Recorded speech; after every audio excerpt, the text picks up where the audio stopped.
This news is sponsored by St. Joseph Senior Secondary School, Panapur, Kariyat, Bangra, Muzaffarpur.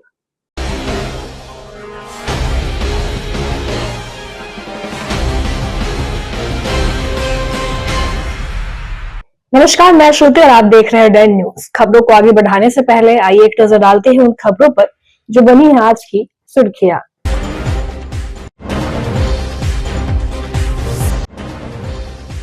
Muzaffarpur में दर्दनाक हादसा, overtake के चक्कर में ऑटो को ट्रक ने रौंदा, एक की मौत, 4 घायल।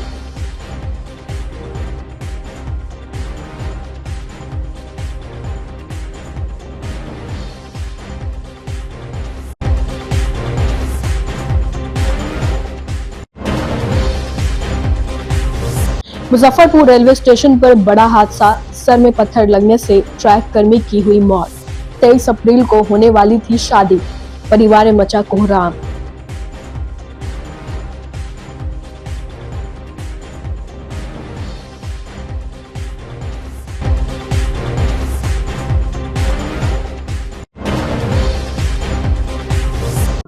और होली के स्वागत में मुजफ्फरपुर का बाजार तैयार, पिचकारी, रंग अबीर, टोपी से मार्केट गुलजार, त्रिशूल, मिसाइल, बुलडोजर पिचकारी की अधिक डिमांड।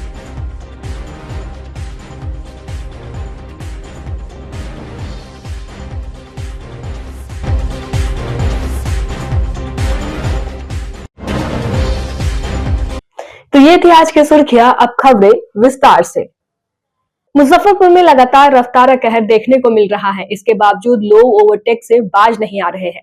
शनिवार की सुबह एक बार फिर बड़ा हादसा देखने को मिला है, जहां टेम्पू को ओवरटेक करने में ट्रक ने टक्कर मार दी, जिससे एक बच्चे की मौत हो गई। बरमपुरा थाना क्षेत्र के चांदनी चौक के समीप यह घटना हुई। मृत बच्चे की पहचान कार्तिक काटी पानापुर निवासी रंजन कुमार सिंह की 10 वर्षीय पुत्री अर्पिता कुमारी के रूप में हुई है। वहीं मां पूनम समेत 4 लोग घायल हैं, जिसकी अस्पताल में इलाज चल रही है। बरमपुरा थानेदार सुभाष मुखिया ने बताया कि ऑटो को ओवरटेक करने के दौरान ट्रक ने टक्कर मार दी है, जिससे ऑटो पर सवार 5 लोगों में एक बच्चे की घटनास्थल पर ही मौत हो गई है। वहीं 4 लोग जो है वो घायल है। इसमें से 2 की हालत गंभीर बताई जा रही है। बताया जा रहा है कि सभी एक ऑटो में सवार होकर शहर आ रहे थे। इस दौरान यह घटना हुई है। बता दें कि मुजफ्फरपुर में लगातार रफ्तार का कहर देखने को मिल रहा है। इसके बावजूद यातायात नियमों का सख्ती से पालन कराने के लिए पुलिस कोई कार्रवाई नहीं कर रही है। वाहनों की गति पर नियंत्रण भी नहीं लगाया जा रहा है। ऑटो और ट्रक का ओवरटेक के चक्कर में दोनों का आपस में टक्कर हो गए। जो बच्चा स्पॉट पर ही मर गया और तीन आदमी जो और है वो पूरा घायल, वो भी नहीं बच पाएंगे। एक आदमी मर गया। हाँ, एक बच्चा स्पॉट पर ही मरा है। गलती लगा के क्या ओवरटेक के वजह से। जाम उनके लेके क्या है यहाँ पर? जाम तो गाड़ी सब खड़ा करवे करता है हाईवे में भी। काफी भयानक। हाँ, भयानक हुई है। डीसीएम को लगा था, उससे टेम्पू पर एक्सीडेंट कर दिया गया, जिसमें 5 आदमी टेम्पू पर सवार था, जिसमें एक बच्चा की मृत्यु हो गया है, 7 वर्ष का था, और 2 आदमी गंभीर रूप से भेजा गया इलाज।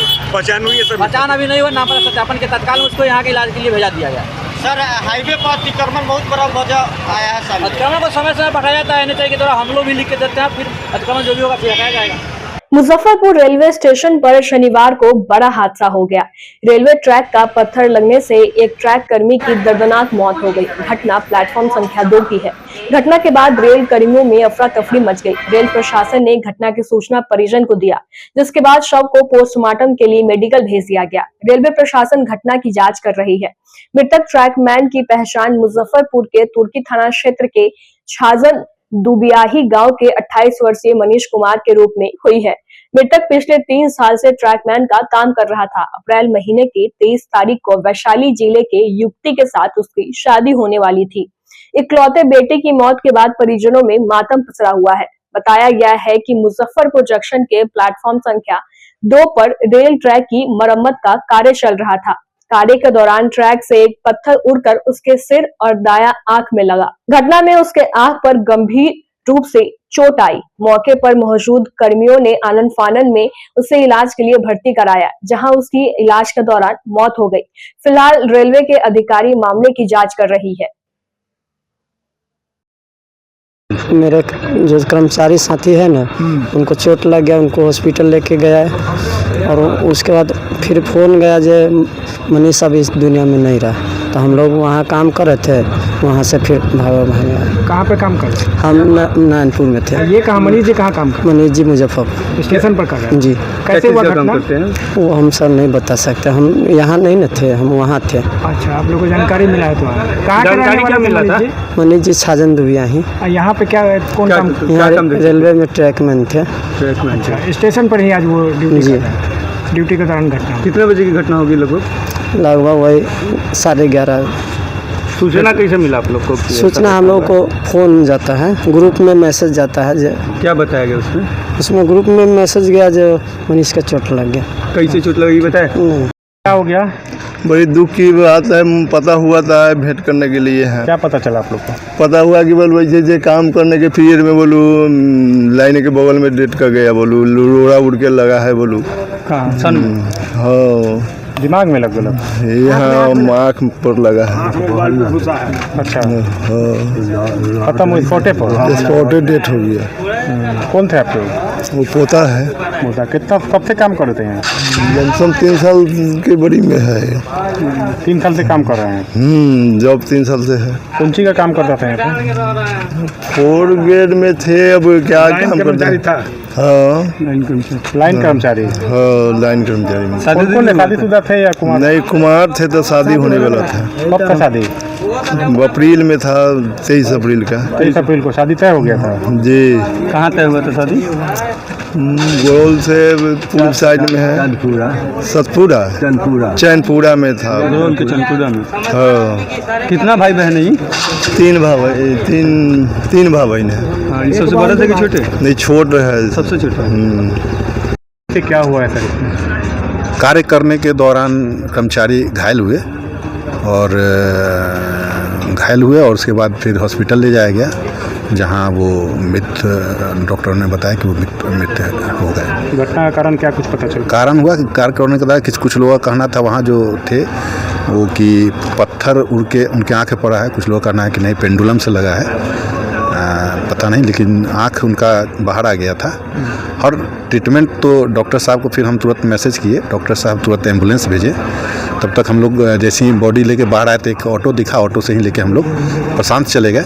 प्रशांत हॉस्पिटल में वहाँ फिर ECG वगैरह हुआ और फिर बताया गया कि वो डेथ कर गए। मृतक कहाँ के रहने वाले हैं? यहीं दुबिया ही, छाजन दुबिया ही के रहने वाले हैं। अगले महीने में शादी हुई? हाँ, अप्रैल में शादी थी। इंजीनियरिंग विभाग के स्टाफ थे, ट्रैकमैन 4 थे। आगे इसमें पोस्टमार्टम वगैरह? पोस्टमार्टम के लिए अभी SKMCH गया है, वहाँ से पोस्टमार्टम होके आएंगे। फिर AN ऑफिस में हम लोग शोक सभा एक आयोजन होगा और फिर उसको एक शहीद के रूप में हम लोग उसको ताबूत में रख के फिर उसको उनके घर पर जो है सो बॉडी को भेजा जाएगा। देश भर में होलिका दहन के बाद शुक्रवार को रंगों का त्योहार होली मनाया जाएगा। इसीलिए रंग, गुलाल और पिचकारियों से दुकान सज गई है। लोग होली से जुड़े सामानों की खरीदारी के लिए बाजारों में पहुंच रहे हैं। इस रंगों के त्योहार को लेकर बच्चों से लेकर बड़ों तक में उत्साह दिखाई दे रही है। लोग होली के दिन रंग खेलते हैं, विशेष पकवान बनाते हैं और खूब आनंद लेते हैं। इसलिए रंग, गुलाल और पिचकारी के दुकानों में खूब भीड़ देखने को मिल रही है। मुजफ्फरपुर शहर के छाता बाजार में होली को लेकर रंग और पिचकारी की रौनक देखने को मिलने लगी है।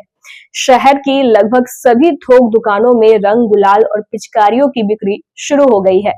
इस बार लेटेस्ट ट्रेंड में इलेक्ट्रॉनिक गन और अरारोट से बने रंगों की अधिक मांग देखी जा रही है। महंगे होने के बावजूद इसकी डिमांड बढ़ी है, जिसके चलते व्यापारियों ने बड़ी संख्या में इसका ऑर्डर दिया है। बाजार का जायजा लिया है डेन संवाददाता आमिर ने। होली को महज अब कुछ दिन ही बच गए हैं। वैसे में मुजफ्फरपुर का छाता बाजार जो है वो पिचकारी से पूरी तरह से पट चुका है और यहाँ पर काफ़ी सारा पिचकारी का दुकान है। देख सकते हैं हमारे हाथ में ये हथौड़ा है। ये हथौड़ा नहीं बल्कि ये पिचकारी है और अलग अलग यहाँ पर देख सकते हैं त्रिशूल और अलग अलग तरीके का जो है ये पिचकारी जो है यहाँ पर मिल रहा है, जो कि काफ़ी अपने आप में आकर्षण है। देख सकते हैं ये टेंगारी है और सभी प्रकार के जो है लोग यहाँ पर जो दूर दूर से लाके खरीदते हैं, खरीदारी करते हैं। क्या क्या है आपके पास में? ये कुल्हाड़ी हो गया, ये त्रिशूल हो गया, ये हथौड़ा हो गया और आपको ये नया नया बच्चे लोग का गन टाइप का आ जाएगा, ये सब सिंगल फैंसी पाइप में ये सब गन आ गया फैंसी। टोटल कितने प्रकार का है? तो अनेक प्रकार है, जो भी बच्चे को हर बच्चे के लिए नया नया आइटम रखा गया है इस बार। सबसे ज़्यादा लोग क्या खरीद रहे हैं? सबसे ज़्यादा अभी ये फैंसी पाइप में ये सिंगल वाला जो है ये सब खरीद रहे हैं। ये बच्चे का ये नया आइटम है चिड़िया वाला, ये मुंह खुलता है, इसमें से बारिश पानी निकलता है। ये सब नया आइटम हो गया, ये सब हो गया बच्चे सब का। अच्छा, मुखौटा में मोदी जी का मुखौटा आएगा और अनेक तरह का स्पाइडर लाओ सब मुखौटा लाओ, ये सब हो गया। मोदी जी का मुखौटा हो गया, ये हो गया भूत वाला मुखौटा हो गया, ये स्पाइडर का मुखौटा हो गया, ये जोकर का मुखौटा हो गया। अनेक प्रकार का मुखौटा सब है, बहुत सारा मुखौटा है। बिक्री हो रही है बढ़िया? बिक्री अभी चल रहा है थोड़ा बहुत, अभी खुदरा गांकी अभी नहीं चल रहा है, अभी जो थोड़ा बहुत बिक रहा है अभी यही सब है। तो बिल्कुल सभी प्रकार का मुखौटा और जो पिचकारी है यहाँ पर छाता बाज़ार की मंडी में मौजूद है। और भी दुकानदार हैं, उनसे हम बात करते हैं। सबसे ज़्यादा इस बार किस पिचकारी की बिक्री? इस बार आपको कलर सिलेंडर का बिक्री ज़्यादा है, जो कि अभी इवेंट में बहुत ज़्यादा ही काम आ रहा है। अभी जितने भी मुजफ्फरपुर शहर में होली का समारोह चल रहा है, होली का इवेंट चल रहा है, उसमें अभी ये सिलेंडर है जो कि सारे कलरफुल होता है, मिक्स होता है। 2 केजी 4 केजी 6 केजी तक का आता है। और इस बार ऑर्गेनिक हर्बल गुलाल हम लोग भी लेके आए हैं, जिससे आपको त्वचा पे किसी भी तरीके का इफेक्ट नहीं है आपको। जी कुछ दिखाइए, कुछ क्या है नया? ये आपको कॉक ब्रांड का ये ऑर्गेनिक आपको एक गुलाल है, जिसमें बाकियों के कलर की अपेक्षा ये सबसे अलग होता है। और इसका स्मूथनेस इतना सिल्क होता है कि आप हाथ से भी अपना हटा सकते हैं नॉर्मली आप, और कोई भी ईचिंग आपके पूरे बॉडी में हो, चाहे चेहरा पे हो या फेस पे, कोई इफेक्ट नहीं है आपको। एकदम बेस्ट क्वालिटी है इसका। वो सब क्या है जो मोटर टाइप का फीचर? ये सब आपको यही है, इवेंट के लिए आपको कलर जो है सिलेंडर है। ये सिलेंडर आपको इवेंट में जितने भी तरीके का मुजफ्फरपुर इवेंट होते हैं उसमें एक बार में आपको प्रेस करने पे इसमें से बहुत टाइम तक आपको गुलाल निकलता है। पिचकारी की बात करें तो काफ़ी एक पर एक भी है। हाँ, पिचकारी में आपको बच्चों से लेकर बच्चा तक का आपको सारा अवेलेबल है। सबसे ज़्यादा लोग किस चीज़ क्या खरीद रहे हैं? सबसे ज़्यादा अभी के टाइम में तो लोग अच्छा से अच्छा घर के लिए, परिवार के लिए गुलाल खरीदते हैं। और बच्चों के लिए ये पिचकारी जो पीठ के लिए है, जो बच्चा कैरी कर सके और आसानी से उसको चला सके। योगी मोदी भी आया है इस बार? हाँ, योगी मोदी आए हुए हैं, वो लगेंगे अभी मार्केट में, अभी लगा नहीं है। सबसे ज़्यादा आकर्षण क्या होगा इस बार छाता बाजार का? छाता बाजार का आकर्षण हर साल की तरह यही रहता है कि हम लोग नया से नया ग्राहक को हम लोग प्रदान कर सकें। तो छाता बाजार के दुकानदार को आप सुने, इन्होंने बताया किस तरह के पिचकारी का जो है बिक्री इस बार हो रहा है। और इसके अलावा जो रंग गुलाल भी है वो भी खूब बिक रहे हैं। और जो मुखौटा है, योगी मोदी समेत कई सेलिब्रिटी और कई नेता का भी जो मुखौटा है वो भी खूब बिक रहे हैं। कैमरा पर्सन रविकांत के साथ आमिर, डे न्यूज़, मुजफ्फरपुर। मुजफ्फरपुर में कार्यक्रम में पहुंचे पथ निर्माण मंत्री नितिन नवीन ने कहा कि अगर भारत को वर्ष 2047 तक विकसित देश बनाना है तो सनातन परंपरा को स्थापित करना होगा। इसके लिए सनातन संस्कृति और आयुर्वेद की मेल जोल अति आवश्यक है। सनातन संस्कृति और परंपराओं को पुनर्स्थापित करके ही भारत को विकसित देश बनाया जा सकता है। इसमें आयुर्वेद माध्यम बनेगी। दरअसल मंत्री नितिन नवीन राष्ट्रीय आयुर्वेद संस्था की तरफ से इमली चट्टे स्थित एक निजी होटल के सभागार में आयोजित कार्यक्रम में भाग लेने पहुंचे थे। आयुर्वेद संस्था के तरफ से विकसित भारत और आयुर्वेद विषय पर निबंध एवं श्लोक प्रतियोगिता आयोजित की गई थी। इस कार्यक्रम में अलग अलग जिलों से आयुर्वेद के क्षेत्र में काम करने वाले लोग शामिल हुए थे। इस अवसर पर अच्छा काम करने वालों लोगों को सम्मानित भी किया गया। बिहार आयुर्वेद संस्था के द्वारा यहाँ पर निबंध प्रतियोगिता के प्रतिभागी और श्लोक प्रतियोगिता के प्रतिभागी को बुलाया गया था। पूरे प्रांत के बाहर से भी लोग आए थे। मैं पूरी संस्था को बधाई देता हूँ कि इस प्रकार के आयोजन से जो आयुर्वेद के क्षेत्र में एक नई पीढ़ी को जोड़ने का काम उन्होंने शुरू किया है।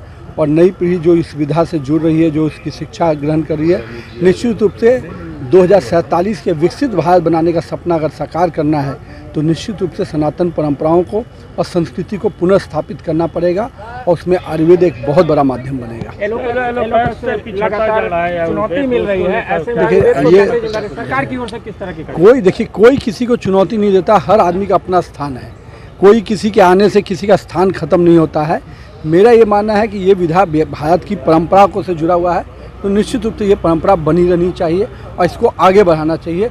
एलोपैथ अपना अलग स्थान है, इमरजेंसी में उसका निश्चित रूप से रोल होता है, उसको कोई भी डिनाई नहीं करता है, लेकिन अपनी पद्धति को छोड़कर हम केवल नई पद्धति पर जाएं ऐसा भी सही नहीं। जिला विधिक सेवा प्राधिकार मुजफ्फरपुर की ओर से मुजफ्फरपुर न्याय मंडल परिसर में राष्ट्रीय लोक अदालत का आयोजन किया गया, जिसमें 52 बेंचों का गठन किया गया है। जिला में कुल 35,000 नोटिस को तामीला कराया गया है, जिसमें 10,000 केसों का निष्पादन का लक्ष्य रखा गया है।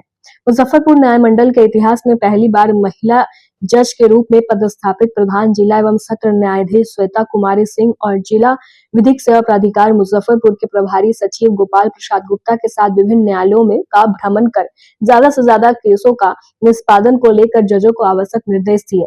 अंतर्राष्ट्रीय महिला दिवस के मौके पर गठित 2 पिक बेंच का भी विशेषकर भ्रमण किया गया। इस दौरान मुजफ्फरपुर न्याय मंडल के प्रधान जिला एवं सत्र न्यायाधीश श्वेता कुमारी सिंह ने बताया कि जिला विधिक सेवा प्राधिकार की ओर से कुल 52 बेंचों का गठन किया गया है, जिसमें 24 बेंच पर महिला जज की पदस्थापित है। अंतर्राष्ट्रीय महिला दिवस के मौके पर 2 विशेषकर पिक बेंच का गठन किया गया है। मुजफ्फरपुर न्याय मंडल इस बार भी केस के निष्पादन में समूचे बिहार में प्रथम आने की दिशा में काम कर रहा है। आज लोक अदालत के लिए हम लोगों ने 52 बेंचेस बनाई हैं और जिसमें 24 बेंचेस में we have judicial officers, lady judicial officers heading those benches. So आज क्योंकि अंतर्राष्ट्रीय महिला दिवस है, so this is also in light of that. और उस 24 बेंचेस में से 2 बेंच हमने कंप्लीटली वुमेन बेंच है, like the officers also, the staff also, the members also, so everybody is women, so that is it. And as far as disposal, तो हमने 35,000 notices को सर्व कराई है और उसमें से the target is minimum 10,000 that we are expecting कि उतना हम लोग कर पाएंगे। that is it. ये राष्ट्रीय लोक अदालत में खासकर मुजफ्फरपुर पूरे बिहार में अव्वल रहा है, तो इस बार क्या उम्मीद की जाती है? हम उम्मीद तो कर रहे हैं कि इस बार भी हम अव्वल रहेंगे। Let's hope for the best. और किन-किन विभागों का मामला आज इसको देखा जाएगा? इसमें मोस्टली जो होता है वो नेगोशिएबल इंस्ट्रूमेंट एक्ट जो होता है, चेक बाउंसिंग वाले जो केसेस होते हैं, इंश्योरेंस वाले हैं, बैंक, फॉरेस्ट डिपार्टमेंट के हैं, इलेक्ट्रिसिटी के हैं, and then we have labour और कोर्ट केसेस भी जो कंपाउंडेबल केसेस होती हैं वो भी इसमें टेकअप होते हैं। वक्त हो चला है एक छोटे से ब्रेक का। ब्रेक के बाद तुरंत हाजिर होते हैं, तब तक के लिए बने रहिए हमारे साथ और देखते रहिए Den News. Saint Joseph senior secondary school, Panapur, Kariyat, Bangra, Muzaffarpur, affiliated to CBSE 10+2. Co-education. The school maintains a very efficient team of teachers equipped with physics, chemistry, biology, maths and computer lab. Career-oriented classes through counseling from Standard 6. Skill development through yoga, dance and music. Route-wise vehicle facilities available. Separate hostel facilities for boys and girls. School is always ahead in participating cultural, literacy and other similar activities both at city and state level. Our result in boards, IIT, PMT show our effort. Registration for admission is going on. Registration forms available on Lenin Chowk and Juan Chhapra also. Break के बाद एक बार फिर से आपका स्वागत है, तो लिए बढ़े चलते हैं आपको अगली खबरों की ओर। मुजफ्फरपुर में बिहार का पहला एंड-टू-एंड थ्योरी पर आधारित कचरा प्रोसेसिंग प्लांट बनाने की कवायद तेज हो गई है। कचरा प्रोसेसिंग प्लांट बनने के लिए केंद्र सरकार और राज्य सरकार से अनुमति मिल गई है। उसके लिए केंद्र सरकार ने 75 करोड़ रुपए और राज्य सरकार ने 18.75 करोड़ रुपए दिए हैं। इस लागत से जिले के रोतानिया में world class processing plant develop किए जाएंगे, जिसमें 3 तरह की प्रक्रिया के तहत कचरा का निष्पादन होगा। इसकी जानकारी शनिवार को नगर आयुक्त विक्रम वीरकर ने प्रेस वार्ता में दी। उन्होंने बताया कि कचरा निष्पादन के लिए 3 चरणों में काम होगा। पहले ट्रांसपोर्टेशन के माध्यम से कचरा की छटनी की जाएगी। इसमें जो वेस्ट कचरा होगा उसे प्रोसेसिंग प्लांट के लिए भेज दिया जाएगा और जो कचरा बिक्री योग्य होगी उसे नगर निगम बेच देगी। इस प्लांट में वैसे कचरा जिससे फिर इस्तेमाल में ला सकते हैं उसे इस्तेमाल योग्य बनाया जाएगा। इसके अलावा जो कचरा से कंपोस्ट बनाया जा सकेगा उसे भी इस्तेमाल में ले जाएंगे। साथ ही वेस्ट प्लास्टिक को RDF के थ्योरी के तहत नष्ट किया जाएगा। जो प्लास्टिक नष्ट होने योग्य नहीं होगी उसे आरडीएफ के माध्यम से कोयले की तरह इस्तेमाल में लाने योग्य बनाया जाएगा। मुजफ्फरपुर स्मार्ट सिटी और मुजफ्फरपुर नगर निगम में जो कचरे का एंड टू एंड निष्पादन के लिए केंद्र सरकार तथा राज्य सरकार के साथ एमओयू साइन किया गया। सिटीज़ का कॉन्फ्रेंस हुआ था जयपुर में, वहाँ पे एमओयू साइन हुआ। केंद्र सरकार के द्वारा 75 करोड़ और 18.75 करोड़ निगम तथा बिहार सरकार के द्वारा इसमें लागत दी जाएगी। तो लगभग 90 करोड़ से ज़्यादा की राशि कचरे का पूर्णतः निष्पादन और प्रोसेसिंग के लिए दिया जा रहा है। इसमें 3 तरीके से 3 चरणों पे काम होगा। पहला है कि ट्रांसफर स्टेशनों का निर्माण होगा, जहाँ पे कचरे का जो चुनने का काम होता है, वेस्ट का सेग्रीगेशन तथा जो कचरा निगम बेच सकता है वैसा कचरा अलग किया जाएगा। प्लास्टिक की बोतलें होगी, कांच की बोतलें होगी, कोई मेटल होगा वगैरह वगैरह। उसके बाद वहाँ से 3 ट्रांसफर स्टेशन का ज़मीन चिन्हित करके जिला पदाधिकारी महोदय के पास से भेजा गया है। उसके अलावा जो रोतनिया में निगम का अभी लीगेसी वेस्ट पड़ा हुआ है, लगभग 3.25 लाख टन का जो लीगेसी वेस्ट पुराना कचरे का वहाँ पे भंडारण है, उसका निष्पादन के लिए ऑलरेडी टेंडर हुआ है। वो लास्ट स्टेज में है डिस्पोजल में। जल्द ही उसका निष्पादन के लिए काम किया जाएगा। कचरे का जो निगम क्षेत्र में आसपास के क्षेत्रों में जो कचरे का निर्माण होता है, जो उसका एक स्टडी किया जा रहा है कि कचरे का कितना निर्माण हो रहा है और वो कचरा किस किस तरह का है। उसके अलावा उस कचरे की वजह से पर्यावरण पे क्या इम्पैक्ट हो रहा है, सोशल इम्पैक्ट क्या हो रहा है, आदि स्टडीज़ की जा रही हैं। उसके आधार पर रोतनिया स्थित जो हमारी साइट है, वहाँ पे वो पूरा कचरे का अंबार है, उस पूरे कचरे के अंबार को वहाँ से क्लियर करके जो साइंटिफिक तरीके से उसको डिस्पोज करके, एनजीटी के गाइडलाइन है उसके अनुसार उसको डिस्पोज करके पूरा साइट क्लीन करके बहुत बढ़िया से वहाँ पे एक प्रोसेसिंग प्लांट इस राशि के माध्यम से, स्मार्ट सिटी के माध्यम से वहाँ पे लगाया जाएगा। और उसके माध्यम से मुजफ्फरपुर हो सकता है बिहार का पहला शहर बनेगा जहाँ पे कचरे का एंड टू एंड डिस्पोजल किया जाएगा। और जो ये जो पूरा कार्य है वो 3 प्रिंसिपल्स के आधार पर बनेगा। रीयूज़, रिफ्यूज़ और जो आपका जो ये होता है कचरे का जो निष्पादन होता है वो होगा। जो प्लास्टिक वेस्ट है उसके माध्यम से वहाँ पे आरडीएफ बनेगा, रिफ्यूज़ डिराइव्ड फ्यूल। जो कंस्ट्रक्शन का वेस्ट होता है, मलबा आदि होता है, उसके माध्यम से वहाँ पे सीएनडी वेस्ट का प्लांट लगेगा और उसको पुनः उपयोग में लाने के लिए जो व्यवस्था होती है वो व्यवस्था की जाएगी। तथा जो गीला कचरा होता है उससे सीबीजी बनाने का, एनर्जी बनाने का, अन्य चीज़ों के लिए वहाँ पे व्यवस्था की जाएगी। सो एंड टू एंड कचरे का निष्पादन करने वाला मुजफ्फरपुर अगला 1 से 2 साल इस प्रोजेक्ट का जो आयु है वो है। अगला 6 महीने इसका जो पेपर वाला कार्य है वो किया जाएगा और अगले साल के अंत तक इसका पूर्णतः क्रियान्वयन अपेक्षित है। कचरा ढोने वाले वाहन पर बारकोड वगैरह लगाने की बात है, वो क्या है सर? हर घर जहाँ पे निगम के में स्थित है वहाँ पे बारकोड की व्यवस्था की जा सकती है। और जो वाहन है वो वाहन को जियो टैग करके, एक जियो फेंसिंग करके पूरा ICCC के माध्यम से मॉनिटरिंग किया जा सकता है। माननीय पार्षद महोदय के सहयोग से कि एक रूट हर वार्ड में बनेगा ताकि कचरा उठाने वाली गाड़ी है और जो हमारे कर्मी है वह हर घर तक पहुँचे है कि नहीं पहुँचे है, ICCC के माध्यम से, तकनीक के माध्यम से यही से उसका मॉनिटरिंग किया जाएगा।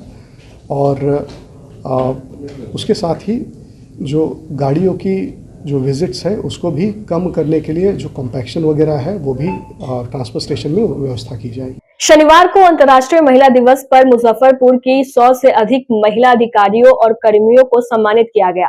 कला, संस्कृति एवं युवा विभाग, बिहार सरकार और जिला प्रशासन के संयुक्त तत्वाधान में समाहरणालय सभागार में कार्यक्रम का आयोजन किया गया।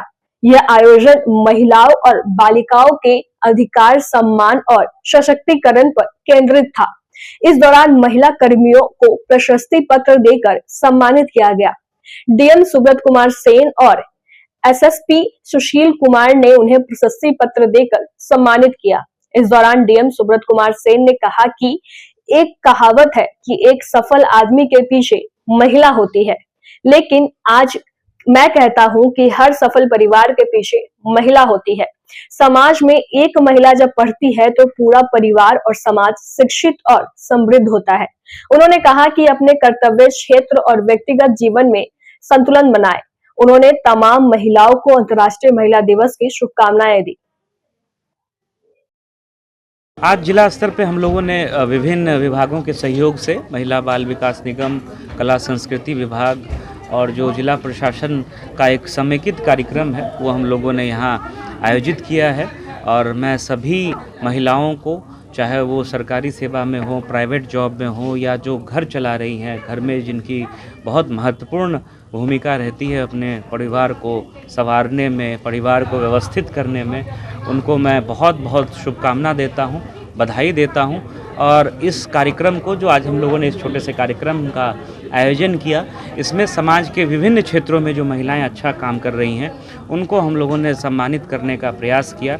चाहे वो नगर निकाय की, नगर निगम की महिला सफाई कर्मी हो जो रात में झाड़ू लेकर के सड़क की सफाई करती है ताकि सुबह में जब हम उस सड़क पर चलें तो हमको साफ़ सुथरा दिखे। चाहे वो हमारे कार्यालय की परिचारी हों या लिपिक हों जिनके काम करने से हम लोगों को सहूलियत मिलती है। वो जीविका की दीदियाँ हो जिन्होंने आज अपने परिवार को जो है, जो लखपति दीदी का जो माननीय प्रधानमंत्री जी का कॉन्सेप्ट है और माननीय मुख्यमंत्री जी ने जो बहुत सालों पहले जीविका की शुरुआत की थी, आज 1 करोड़ से ज़्यादा दीदियाँ जीविका से जुड़ी हुई हैं और नित्य जो है प्रतिदिन नए मुकाम को हासिल कर रही हैं। जो माननीय मुख्यमंत्री जी का विगत कई वर्षों पूर्व जो एक प्रयास था उसका आज परिणाम देखने को मिल रहा है। तो जीविका दीदियों को हम लोगों ने सम्मानित किया है। स्कूल की बच्चियां जो पढ़ाई में, खेल कूद में, कराटा हो या किसी इस तरह की जो चैम्पियनशिप है, साइंस एग्जीबिशन हो, उसमें जिन्होंने अच्छा किया है उनको सम्मानित किया है। एक ज्योति जी हैं जिन्होंने एक मिसाल पेश की है। उनका बाल विवाह हो रहा था, उन्होंने खुद जो है बाल विवाह को रोका और आज वो पढ़ाई कर रही हैं। तो समाज कल्याण विभाग के स्तर से नायिका जो पुरस्कार है उससे उनको सम्मानित किया गया है। ये अपने आप में एक प्रयास है। लगातार सरकार प्रयास कर रही है कि लड़कियों को, महिलाओं को बेहतर जो है प्लेटफॉर्म मिले, बेहतर सुविधाएं मिलें। जो माननीय मुख्यमंत्री जी ने कन्या उत्थान योजना की शुरुआत की है कि लड़की जब 12th पास करती है 25,000, ग्रेजुएट करती है 50,000, टीकाकरण पे, जन्म पे, पोशाक, साइकिल की राशि या नौकरियों में जो 1/3 आरक्षण है, आज आप पुलिस में देख लीजिए, डिप्टी कलेक्टर्स में देख लीजिए, क्लर्क में देख लीजिए, हर एक लेवल पर जो महिलाएं बढ़ चढ़ करके सामने आ रही हैं। और पूरे राज्य का जो पुलिस में पार्टिसिपेशन जो महिलाओं का प्रतिशत है वो पूरे देश में सबसे ज़्यादा है। तो ये बहुत अच्छी चीज़ें हो रही हैं। लड़कियों को पढ़ने के लिए DRCC के माध्यम से 4 लाख तक का ऋण 1% के ब्याज पर, माताओं के लिए प्रधानमंत्री मातृवंदन योजना, महिला उद्यमी योजना, तो बहुत तरह की ऐसी स्कीम्स हैं जिनका लाभ उठा करके लड़कियां, महिलाएं बहुत अच्छा कर सकती हैं, अपने जीवन यापन को बेहतर कर सकती हैं। तो इस कार्यक्रम के माध्यम से सभी लोगों से आह्वान है कि आप अपने घर से इसकी शुरुआत करें।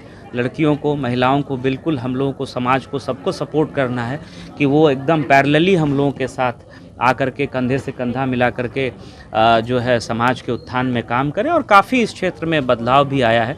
तो मैं बधाई देता हूं। महिला पत्रकार भी हैं जो लगातार कवरेज करती हैं, कार्यक्रम में आज आती हैं, तो आज उनको एक प्रयास मंच के द्वारा सिकंदरपुर स्टेडियम स्लम बस्ती में अंतर्राष्ट्रीय महिला दिवस कार्यक्रम का आयोजन किया गया। मंच के संस्थापक संजय रचक ने बताया कि हर साल अंतर्राष्ट्रीय महिला दिवस मनाया जाता है।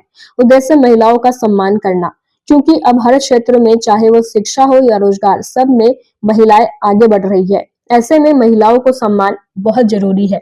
मंच के द्वारा महिलाओं के बीच शिक्षा जागरूकता कार्यक्रम का आयोजन किया गया, क्योंकि कहा भी जाता है एक महिला पढ़ेगी तो 7 पीढ़ी पढ़ेगी, यानी एक महिला पढ़ लिख लेगी तो अपने साथ परिवार, समाज, देश को शिक्षित कर सकती है।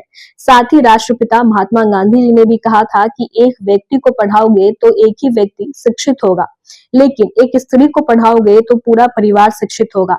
इसी को देखते हुए मंच के द्वारा महिलाओं के बीच शिक्षा जागरूकता पठन सामग्री वितरण किया गया, ताकि ये महिला पढ़े और अपने साथ अपने परिवार, समाज को भी शिक्षित करे। एक महिला पढ़ेगी 7 पीढ़ी तरेगी। आज एक प्रयास मंच द्वारा 8 मार्च अंतर्राष्ट्रीय महिला दिवस पर महिलाओं के बीच शिक्षा जागरूकता कार्यक्रम का आयोजन किया गया। आज के दिन हर साल पूरे देश में अंतर्राष्ट्रीय महिला दिवस पर महिलाओं के बीच कार्यक्रम का आयोजन किया जाता है। इसका उद्देश्य ये है महिलाओं को सम्मान करना, क्योंकि अब हर क्षेत्र में, चाहे वो शिक्षा हो, चाहे वो रोजगार हो, अब हर क्षेत्र में महिला आगे बढ़ रही है, तो ऐसे में महिलाओं का सम्मान करना बहुत जरूरी है। और आज अंतर्राष्ट्रीय महिला दिवस पर एक प्रयास मंच द्वारा महिलाओं के बीच शिक्षा जागरूकता कार्यक्रम का आयोजन किया गया है। कहा जाता है कि एक महिला पढ़ेगी 7 पीढ़ी तरेगी। अगर एक महिला पढ़ लेती है तो वो अपने साथ साथ अपने समाज, परिवार और 7 पीढ़ी को शिक्षित कर देती है। इसी उद्देश्य से मंच द्वारा आज महिलाओं के बीच शिक्षा जागरूकता कार्यक्रम का आयोजन किया गया, जिसमें महिलाओं के बीच पठन सामग्री वितरण किया गया ताकि ये महिला पढ़े और अपने साथ परिवार, समाज और 7 पीढ़ी को शिक्षित करे और अपने साथ अपने परिवार, समाज का नाम रोशन कर सके। आज के समय में महिलाओं के लिए सेल्फ डिफेंस सीखना बेहद जरूरी हो गया है। आए दिन कई तरह की घटनाएं और दुर्घटनाएं देखने को मिलती है। ऐसे में महिलाओं को आत्मरक्षा की ट्रेनिंग लेना बहुत महत्वपूर्ण है। इसी को ध्यान में रखते हुए अंतर्राष्ट्रीय महिला दिवस के अवसर पर मुजफ्फरपुर के जुरन छपरा स्थित आसो हॉस्पिटल में महिलाओं के लिए सेल्फ डिफेंस कैंप का आयोजन किया गया। गोल्ड मेडलिस्ट मार्शल आर्ट खिलाड़ी एम कुमार ने बताया कि इस बार वर्ल्ड वुमेन्स डे पर महिलाओं के लिए खास तौर पर आसो हॉस्पिटल में सेल्फ डिफेंस कैंप आयोजित किया गया। इस कैंप में महिलाओं को आत्मरक्षा का विशेष प्रशिक्षण दिया गया ताकि वे दिन और रात कभी भी बेखौफ होकर खुद को सुरक्षित रख सके और दूसरी की भी मदद कर सके। वहीं आसो हॉस्पिटल के डायरेक्टर डॉक्टर संजय श्रीवास्तव ने बताया कि इस कैंप का मुख्य उद्देश्य युवतियों को सुरक्षित रखने के लिए ट्रेनिंग देना है। अस्पताल में काम करने वाली महिला कर्मियों के साथ साथ महिला चिकित्सकों ने भी आत्मरक्षा की तकनीकी सीखी। इस कैंप में युवतियों को कराटे की भी जानकारी दी गई और आत्मरक्षा के महत्व के बारे में बताया गया।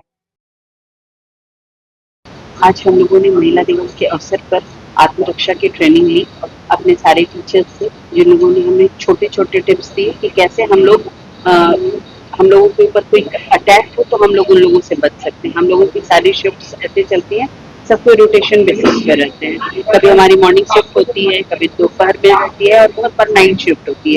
इवनिंग शिफ्ट से भी जब हम लोग अपने घर लौट रहे होते हैं तो हम लोगों को इसकी जरूरत पड़ती है और सबको इसके बारे में पता होना चाहिए। लड़कियां, चूंकि हमेशा से कहा जाता है कि आप अच्छे बच्चे हैं तो आपको किसी से झगड़ा नहीं करना होता है, तो लड़कियों को हमेशा से आदत ही नहीं है किसी के ऊपर आंख उठा देने की। कोई उन पर अगर अटैक करता है तो उन्हें पता ही नहीं है कि हमें कैसे बचना है। हम लोगों ने कभी किसी को मारा ही नहीं है। बचपन में आपस में एक आध झापड़ वगैरह चला, लेकिन उससे ज्यादा हम लोगों को पता ही नहीं।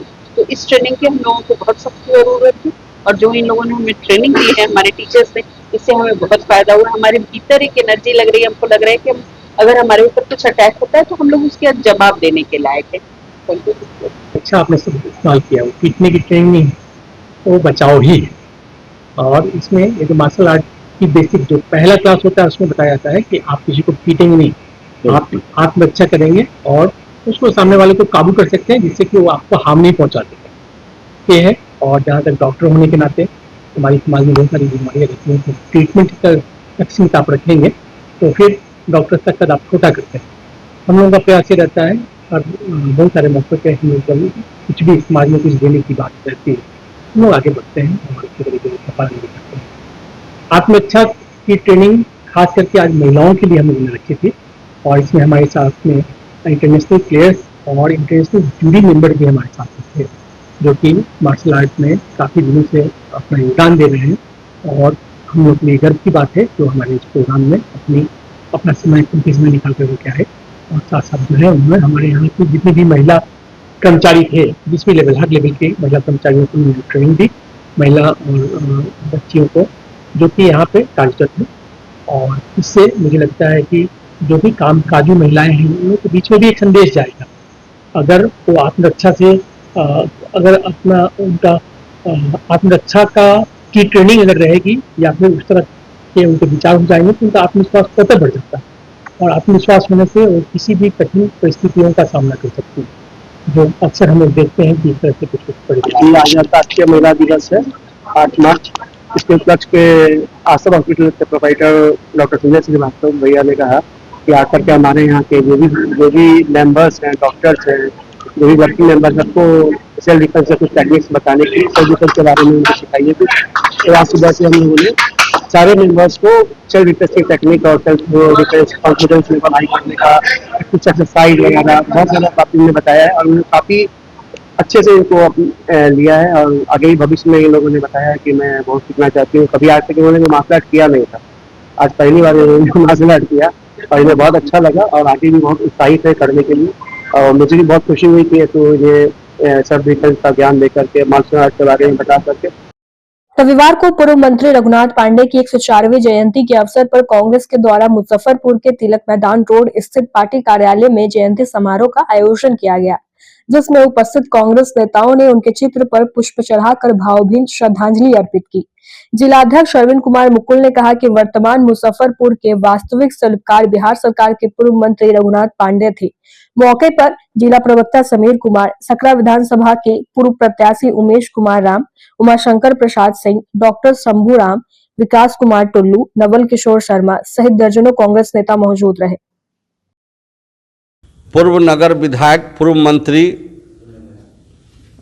नगर पालिका के कई बार चेयरमैन रहे स्वर्गीय रघुनाथ पांडे जी की आज 104 जयंती जिला कांग्रेस कमेटी मुजफ्फरपुर के तत्वाधान में आज कांग्रेस कार्यालय में मनाई गई है।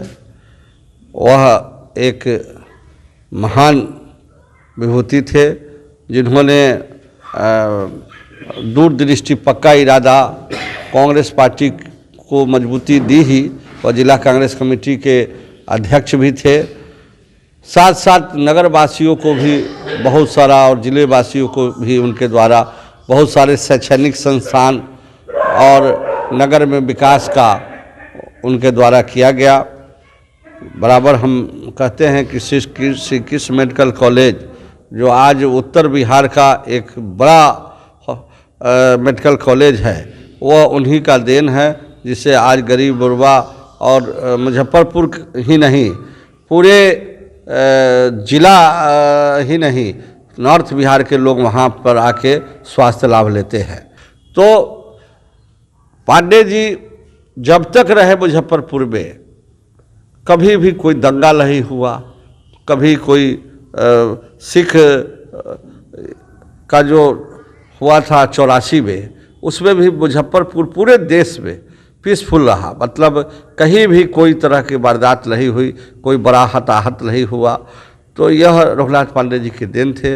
हम लोग भी उन्हीं के साथ, उन्हीं के नेतृत्व में वर्षों वर्ष उनके साथ काम करने का मौका मिला। एक कार्यकर्ता के रूप में हम लोग उनके साथ काम किए और आज उन्हीं का देन है कि हम लोग आज जिला कांग्रेस कमेटी के अध्यक्ष है।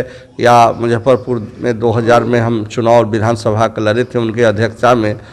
तो रघुनाथ पांडे जी एक बहुआयामी व्यक्तित्व के व्यक्ति थे। उनको हम कोटि कोटि शत और सादर नमन करते हैं, श्रद्धांजलि अर्पित करते हैं और हम आशा करते हैं कि रघुनाथ पांडे जी भूतो भविष्य में मुजफ्फरपुर में वैसा व्यक्तित्व का लोग आवे आगे, लेकिन अभी तक वैसा व्यक्तित्व के लोग अभी नहीं। मुजफ्फरपुर काटी दामोदरपुर पंचायत स्थित पठान टोली मदरसा सलमानिया व मुस्लिम यतीम खाना में लगातार पहले रमजान से ही आने वाले मुसाफिर के लिए इफ्तारी का एहतमाम किया जा रहा है। वही मदरसा के नाज़ीम आला हजरत मौलाना मुफ्ती गुलाम हैदर कादरी ने बताया कि इफ्तारी का एहतमाम करने और रोजेदार को इफ्तार कराने से रोजा रखने के बराबर सवाब मिलता है। वहीं उन्होंने यह भी कहा कि इस वर्ष इदारे शरिया की जानीब से 60 रुपया सदका ए फित्र अदा करने का ऐलान किया गया है। जी, क्योंकि इफ्तार के बेशुमार फज़ाइल व बरक़ात हैं, रोज़ादार को इफ्तार कराना बहुत बड़ा सवाब का काम है। इसलिए इस इलाक़ा में चूँकि बाहर के मुसाफिरीन भी होते हैं, चांदनी चौक पर गाड़ी वाले होते हैं, वो लोग भी इफ्तार करने आते हैं, इसलिए भरपूर तरीके पर यहाँ पर इफ्तार का इंतज़ाम किया जाता है। लगातार चल रहा है? लगातार चल रहा है, इंशाअल्लाह पूरे महीने चलेगा। लोग कितने शामिल होते हैं इफ्तारी में? 70-75 लोग डेली रहते हैं। जी जी, इंतजाम किया जाता है मदरसे में? जी जी। इफ्तार की क्या फजीलत है कि इफ्तार क्यों करते हैं? आका सल्लल्लाहु अलैहि वसल्लम ने इरशाद फरमाया कि रोज़ादार को इफ्तार कराना उसको भी रोज़ा का सवाब मिलता है। जी। और सदका फित्र को क्या इस बार निकला है? इस बार शहर काजी ने सदका फित्र का ऐलान 60 रुपया रखा है। जी जी। किसको अदा करना है? वो लोग जो मफलूकुल हाल हैं, गरीब हैं, बेवा हैं, यतीम हैं, जिनके लिए खाने पीने का सही इंतज़ाम नहीं है, उन लोगों को सदका फित्र देना सवाब का काम है। कौन लोग निकाल सकते हैं सदका फित्र, किन पर वाजिब है? जिन पर ज़कात वाजिब है, साहब निसाब है, हर उस आदमी पर सदका फित्र भी वाजिब है। छोटे बच्चे पे भी है? हाँ, गार्जियन पर और उसके छोटे बच्चों पर भी, यहाँ तक कि अगर जहाँ नौकर है, गुलाम है, उन तमाम लोगों का भी उन पर वाजिब। तो कितना निकला सदका फित्र? इस बार 60 रुपया मुकर्रर किया गया है। और क्या कुछ काम कर रहा है मदरसे में? काम तो ऐसे मुसलसल कुछ न कुछ होता रहता है, मगर रमज़ान शुरू हुआ है तो इसमें बाब गौसे आज़म गेट है जो 34 फीट ऊंचा है और 16 फीट चौड़ा है। उसमें लगभग 1 लाख रुपये का गेट लग रहा है, जिसमें आधा काम हो चुका है और आधा कुछ काम बाकी है। जो पैसा फंड में था वो ख़त्म हो गया है, अब लोगों के ताउन का इंतज़ार है। अब लोगों का ताउन आ जाता है तो इंशाअल्लाह इस हफ्ते में गेट सेट हो जाएगा। तरावी का काम कर रहे हैं यहाँ पे? तरावी भी हर साल की तरह से मिसल तरावी हो रही है। बाहर से हाफिज़ कुरान आए हैं और लगभग 200 के करीब लोग तरावी में शिरकत करते हैं। आज की खबरों में बस इतना ही। कल फिर मिलेंगे कुछ नई खबरों के साथ। तब तक के लिए हमें दीजिए इजाजत। नमस्कार। Saint Joseph senior secondary school, Panapur, Kariyat, Bangra, Muzaffarpur, affiliated to CBSE 10+2. Co-education. The school maintains a very efficient team of teachers equipped with physics, chemistry, biology, maths and computer lab.